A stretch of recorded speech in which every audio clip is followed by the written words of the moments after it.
بسم الله الرحمن الرحيم الحمد لله وكفى وسلام على عباده الذين اصطفى أما بعد فأعوذ بالله من الشيطان الرجيم بسم الله الرحمن الرحيم وما أرسلناك إلا رحمة للعالمين وقال النبي صلى الله تعالى عليه وآله وسلم بادروا بالأعمال فتنا كقطع الليل المظلم يصبح الرجل مؤمنا ويمسي كافرا أو يمسي مؤمنا ويصبح كافرا ويبيع دينه بعرض الدنيا او كما قال علیہ الصلاۃ والسلام۔ محترم دوستو، نبی کریم صلی اللہ تعالی علیہ وآلہ وسلم نے اس روایت میں امت مسلمہ کو آنے والے فتنے سے آگاہ کیا۔ مقصد کیا تھا؟ مقصد ڈرانا نہیں تھا، مقصد اپنی امت کو مایوس کرنا نہیں تھا، بلکہ ایک باپ اپنے اولاد کو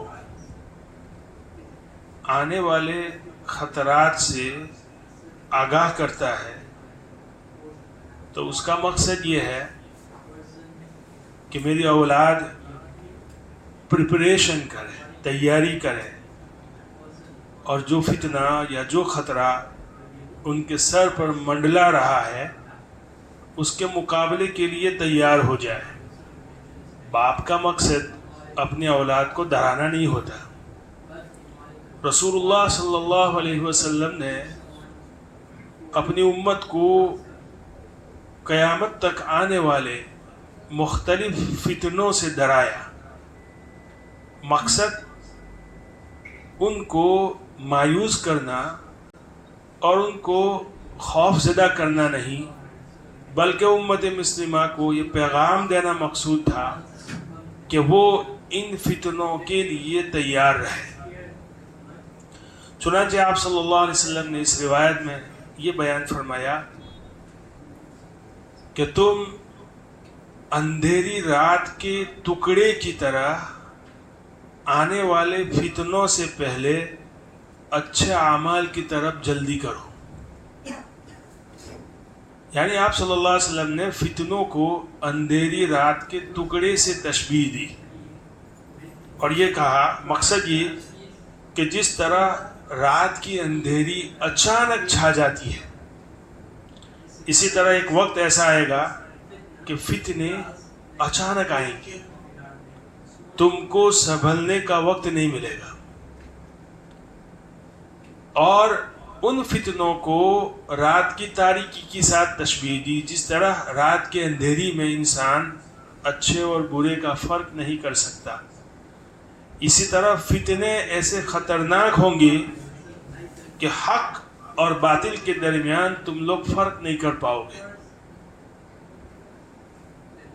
واقعی اس روایت کو ہم دیکھتے ہیں، پڑھتے ہیں تو ایسا لگتا ہے کہ رسول اللہ صلی اللہ علیہ وسلم نے روایت اسی دور کے لیے بیان فرمائی۔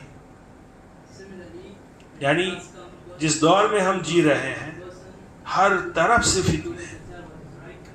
طرف سے فتنے اٹھ رہے ہیں، اسلام مسلمانوں کے خلاف، مذہب اسلام کے خلاف، اور پیغمبر اسلام کے خلاف۔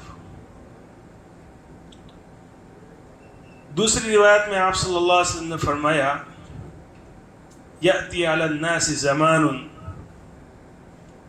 الصابر فیہم علی دینہم کالقابض علی الجمر۔ لوگوں پر ایک ایسا زمانہ آئے گا کہ اس زمانے میں لوگوں کو اپنے دین پر باقی رہنا، اپنے دین پر قائم رہنا اس قدر خطرناک ہوگا جیسے انسان آگ کے انگارے کو اپنے ہاتھ میں رکھے۔ یعنی جس طریقے سے آگ کے انگارے کو ہاتھ پر نہیں رکھا جا سکتا، اسی طرح انسانوں کے لیے دین پر قائم رہنا، مسلمانوں کے لیے اپنے دین پر قائم رہنا اور سنتوں پر عمل کرنا اس قدر مشکل ہو جائے گا۔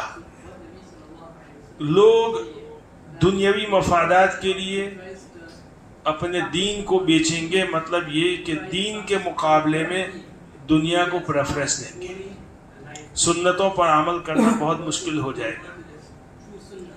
حضرت ثوبان رضی اللہ تعالیٰ عنہ کی ایک روایت میں، جس میں رسول اللہ صلی اللہ علیہ وسلم نے فرمایا کہ بہت قریب ایسا زمانہ آئے گا کہ دنیا کی قومیں، مختلف قومیں مسلمانوں پر اس قدر ٹوٹ پڑے گی جیسے بھوکے لوگ دسترخوان پر یا علی القصع پیالے پر ٹوٹ پڑتی ہے۔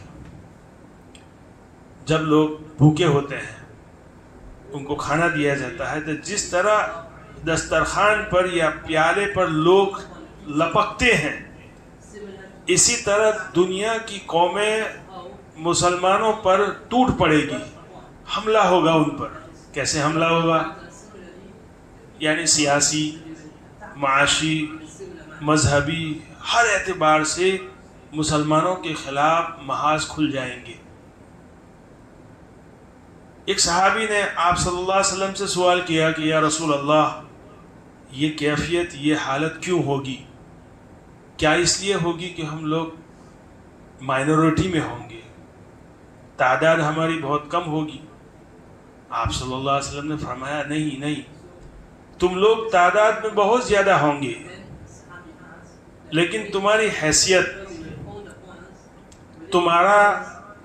تمہاری پوزیشن سیاسی اعتبار سے، فائنینشلی اعتبار سے اور مذہب پر عمل کرنے کے اعتبار سے ایسی ہوگی کہ غصۂ السیل، جیسے سیلاب آتا ہے، فلڈ، جب سیلاب آتا ہے تو پانی نیچے سے بہتا ہے اور پانی کے اوپر زاگ اور ببل، جھاگ جمع ہو جاتا ہے۔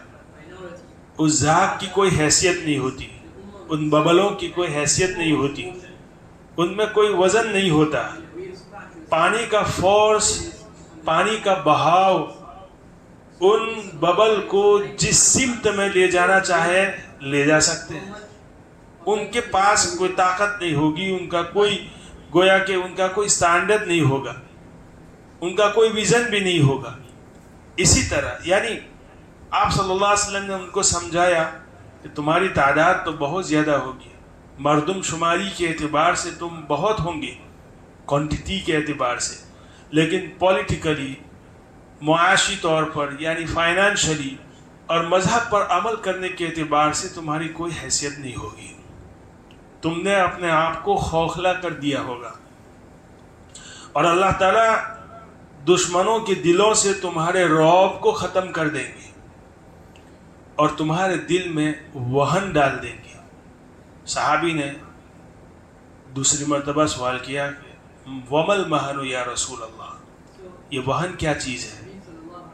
آپ صلی اللہ علیہ وسلم نے فرمایا حب الدنیا و کراہیت الموت، دنیا کی محبت اور موت سے نفرت۔ آپ ذرا سوچئے میرے دوستو، آپ صلی اللہ علیہ وسلم نے جو روایتیں بیان فرمائی، کیا ہم لوگ اسی دور سے گزر رہے ہیں؟ ذرا غور کیجیے، اپنی پوزیشن کو دیکھیے کہ مذہبی اعتبار سے، معاشی اعتبار سے اور اخلاقی اعتبار سے میری کیا حالت ہے، میں کس موڑ پہ کھڑا ہوں، انڈیویجول، انفرادی طور پر اور اجتماعی طور پر بھی۔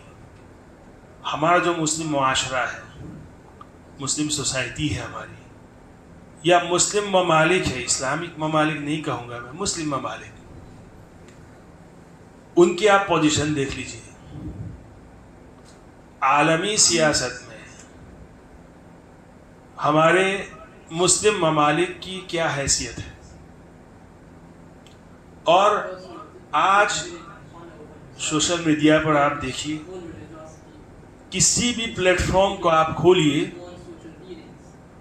آپ کو مسلمانوں کے خلاف، اسلام کے خلاف اور پیغمبر اسلام کے خلاف صلی اللہ علیہ وسلم پروپیگنڈے ہی پروپیگنڈے نظر آئیں گے۔ ہندوستان میں آپ دیکھ لیجئے، مسلمانوں کو بنیادی ان کے جو شہری حقوق ہے ان سے محروم کیا جا رہا ہے۔ آسام میں آپ دیکھ لیجئے، کشمیر میں آپ دیکھ لیجئے، مسلمانوں کی کیا حالت ہے۔ یہ تو سوسائٹی کے اعتبار سے میں بات کر رہا ہوں، لیکن مڈل ایسٹ میں ہمارے جو مسلم ممالک ہیں، آپ ان کی پوزیشن عالمی سیاست میں دیکھ لیجئے کیا ہے۔ کیا ان کا کوئی وزن ہے؟ ان کی بات کا کوئی وزن ہے؟ کیا ان کی کوئی حیثیت ہے؟ یو این میں کیا ان کی کوئی حیثیت ہے؟ کتنے ممالک ہیں؟ مسلم ممالک 57 ممالک ہیں۔ انہوں نے کیا کیا؟ 2 سال سے ہمارے فلسطینی بھائیوں پر ظلم کے پہاڑ توڑے جا رہے ہیں۔ کیا ان کی کسی دھمکی یا ان کے کسی میں ہمت ہے کہ وہ اسرائیل یا امریکہ کے خلاف کھلی دھمکی دے سکے؟ یا ان کے پاس معاشی اعتبار سے اور فائنینشلی اعتبار سے، تجارت کے اعتبار سے ان کے پاس ایک بہت بڑا سورس ہے؟ کیا ان میں سے کسی ملک کو یہ ہمت ہوئی کہ یہ امریکہ یا اسرائیل کو یہ چیلنج کر سکے کہ اگر تم اسی طرح حملے جاری رکھو گے تو ہم آپ سے تیل کا جو ہمارا کاروبار ہے وہ ہم نہیں کر سکتے، ہم بند کر دیں گے؟ نہیں۔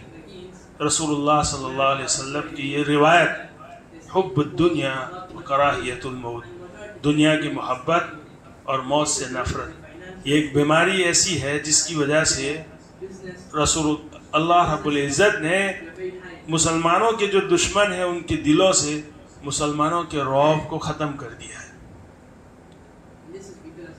تو اجتماعی طور پر یا انفرادی طور پر مسلمانوں کے خلاف یہ جو کیفیت ہے، اس کیفیت کو موجودہ دور میں اسلاموفوبیا کے نام سے جانا جاتا ہے۔ اسلاموفوبیا ایک ٹرم ہے، ایک اصطلاح ہے۔ سب سے پہلے یہ اصطلاح برطانیہ میں استعمال ہوئی۔ بعض ماہرین یہ کہتے ہیں کہ 1991 میں امریکہ میں ایک رسالہ تھا، اسرائیل کا نام انسائٹ۔ اس رسالے میں سب سے پہلے اس ٹرم کو یوز کیا گیا، اسلاموفوبیا۔ کیا مطلب ہے اس کا؟ فوبیا کا مطلب ہے ایک خوف، ایک ڈر، کسی چیز سے یا کسی عمل سے ایک خوف پیدا ہو، ایک ڈر پیدا ہو، نفرت پیدا ہو، اسی کو فوبیا کہا جاتا ہے۔ بایولوجی میں ایسی بہت ساری اصطلاحات ہیں جس کو استعمال کیا جاتا ہے۔ ہم میں سے بہت سے لوگ ایسے ہیں جن کو پانی سے ڈر لگتا ہے، کسی کو اونچائی سے ڈر لگتا ہے، کسی کو تنہائی سے ڈر لگتا ہے۔ یہ کوئی بیماری نہیں ہے، لیکن ایک ذہنی مرض ہے، یہ سک مائنڈ سیٹ جس کو کہا جاتا ہے، ایک ذہنی مریض ہے۔ یہ حقیقت میں وہ بیمار نہیں ہے، بس تنہائی میں وہ رہتا ہے تو اس کو ڈر لگتا ہے تنہائی سے، اونچائی پر جاتا ہے تو اس کو اس سے ڈر لگتا ہے، پانی کو دیکھتا ہے تو اس سے ڈر لگتا ہے۔ بایولوجی میں اس کو ہائیڈروفوبیا کہا جاتا ہے۔ جس شخص کو پانی سے ڈر لگے اس کو ہائیڈروفوبک کہتے ہیں، اور یہ کیفیت جو ہے، یہ جو سک مائنڈ سیٹ ہے، اس کا نام ہے ہائیڈروفوبیا۔ اسی طرح کسی کو اونچائی سے ڈر لگتا ہے، تو یہ کوئی بیماری نہیں ہے، حقیقت میں ایک ذہنی مرض ہے، ایک سک مائنڈ سیٹ ہے۔ اس کو اونچائی سے ڈر لگتا ہے، اس کو ایکروفوبیا کہتے ہیں، اور اس شخص کو ایکروفوبک کہتے ہیں۔ اگر کسی کو تنہائی سے ڈر لگتا ہے تو اس کو مونوفوبک کہتے ہیں، اور اس کیفیت کا نام ہے مونوفوبیا۔ میں آپ کو سمجھانا چاہتا ہوں کہ فوبیا کا مطلب ایک ذہنی مرض ہے، ذہنی مرض، سک مائنڈ سیٹ۔ جب یہ اسلام کے ساتھ ملتا ہے تو پورا نام، یہ ٹرم، یہ اصطلاح بنتی ہے اسلاموفوبیا۔ اب اس کا مطلب بالکل بدل جاتا ہے، اس کا مطلب ہے مائنڈ کرپٹ، اسلاموفوبک، جو شخص مائنڈ کرپٹ ہو۔ یعنی اسلاموفوبیا کا مطلب یہ ہوا کہ اسلام کے جو دشمن ہے اور اسلام کے خلاف سازشیں کرنے والے جو لوگ ہیں، ان کے دل و دماغ میں اسلام سے ایک قسم کا خوف، اسلام سے دہشت اور اسلام سے ایک نفرت ان کے دل و دماغ میں رچ بس گئی ہے۔ اسی کیفیت کا نام ہے اسلاموفوبیا۔ اگر وہ شخص انفرادی ہے تو اس کو اسلاموفوبک کہا جائے گا، اور اگر پورا معاشرہ اگر اس مرض کا شکار ہے تو اس پورے معاشرے کو اسلاموفوبک کہا جائے گا، اور اس کیفیت کا نام ہے اسلاموفوبیا۔ یہ کوئی نئی چیز نہیں ہے، اور اس اسلاموفوبیا کی مختلف شکلیں ہیں۔ آج کل اس دور میں اسلاموفوبیا کی مختلف شکلیں ہیں، اور اس سے ہمارے جو نوجوان نسل، ہماری جو نوجوان نسل ہے، ان کے دل و دماغ میں 50 یا 60 ایسے سوالات ہیں اسلام کے خلاف جو ان کے دل و دماغ میں دھسا دیے گئے ہیں، جس کی وجہ سے وہ ایک عجیب قسم کی کشمکش میں مبتلا ہے۔ چنانچہ آج کل ہم دیکھتے ہیں اسلام کی صحیح تصویر کو بگاڑ کر پیش کیا جاتا ہے۔ چنانچہ اسلام کو ٹیررزم سکھانے والا مذہب کہا جاتا ہے، حالانکہ اسلام نے امن کا پیغام دیا ہے دنیا کو۔ مسلمانوں کو بدنام کرنا، مسلمانوں کے خلاف سازشیں کرنا، مسلمانوں کو دہشت گرد، ٹیررسٹ اور ایک خوفناک قسم کے لوگوں کی شکل میں پیش کرنا، مسلمانوں کے جو مذہبی تشخص ہے، ریلیجس آئیڈینٹی ہے، اور مسلمانوں کے جو مذہبی لباس ہے، ان کے خلاف تانا جننا۔ مثال کے طور پر عورتوں کے لیے پردہ ہے، پردے کے خلاف آئے دن جو ہے غلط اسٹیٹمنٹ اور اس کے خلاف سازشیں کرنا۔ اسی طرح مساجد، مدارس، اسلامک سینٹر پر حملے کرنا، اور مسلمانوں کو انسیویلائز، غیر مہذب اور جاہل قرار دینا، یہ سب شکلیں اس دور میں اسلاموفوبیا کی شکلیں ہیں۔ میرے دوستو، آپ دیکھیے ذرا غور سے، یہ آج کے دور کی بات ہے۔ حقیقت میں دیکھا جائے، تاریخ کا اگر آپ مطالعہ کریں تو صدیوں سے اسلام، پیغمبر اسلام اور مسلمانوں کے خلاف لوگوں کا یہی رویہ رہا ہے۔ چنانچہ اسکالر اس کو 3 دور میں تقسیم کرتے ہیں۔ یہ کیفیت اسلاموفوبیا، یہ تو ایک اصطلاح ہے، ایک ٹرم ہے جو اس دور میں یوز کی جاتی ہے۔ میں نے بتایا 1991 سے اس اصطلاح کو استعمال کیا جاتا ہے۔ حالانکہ یہ جو باتیں تھیں وہ تو بعثت نبی صلی اللہ علیہ وسلم کے دور سے شروع ہو گئی تھی۔ آپ صلی اللہ علیہ وسلم 40 سال کی عمر میں ان کو نبوت ملتی ہے۔ 40 سال تک آپ صلی اللہ علیہ وسلم کا اسٹیٹس عرب معاشرے میں کیا تھا؟ وہ صادق الامین تھے، سچے اور امانت دار تھے، لوگوں کے درمیان انتہائی معزز شخصیت تھی۔ لیکن جس دن انہوں نے کوہ صفا پر جا کر عرب کے الگ الگ قبیلوں کو پکار کر اسلام کی دعوت دی، کلمہ توحید لا الہ الا اللہ محمد الرسول اللہ کی دعوت دی، اسی دن سے